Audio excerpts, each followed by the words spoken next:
content has to have an exact meaning to who you're producing it for. In other words, you know the difference between the pointless brochure that's lying around unpicked up and the customer magazine, let's keep it print-based, which people really, really relate to and really love.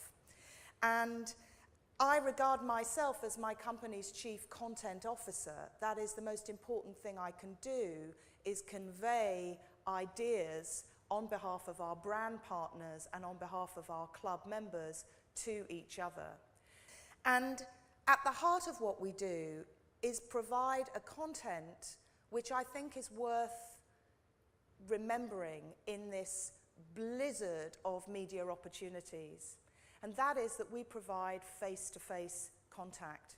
And one of the things I want to put to you is that no matter how gorgeous and fantastic your content is, glossy on the page, amazing interactive, you know, Twitter with 1 million followers, what really sells, in my view, is connection and intimacy.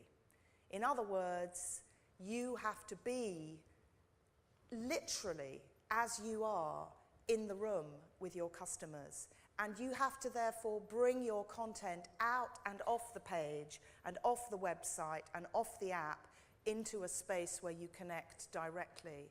And if you look at some of the most interesting examples where retail has done this, you'll see that by and large, that's what most people are doing. So I'm a little bit cautious of embracing social media and apps for their own sake if you aren't trying to find a way at some point of looking at your own customers in the eye, actually.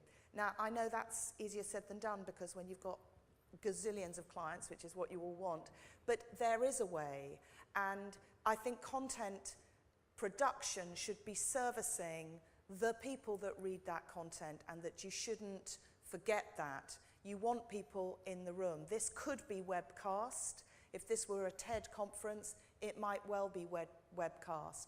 But your experience of me talking, good or bad, you may go, God, she's wibbling on, or I like that scarf, or whatever. But the fact that you're close looking at me now is part of the content experience. You don't just want a transcript of what I'm saying to you.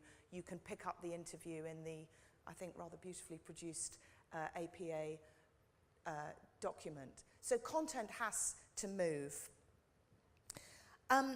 I just wanted to talk really, I thought of how to describe and distill what I really think content is about today from my hundreds of years pre-car experience.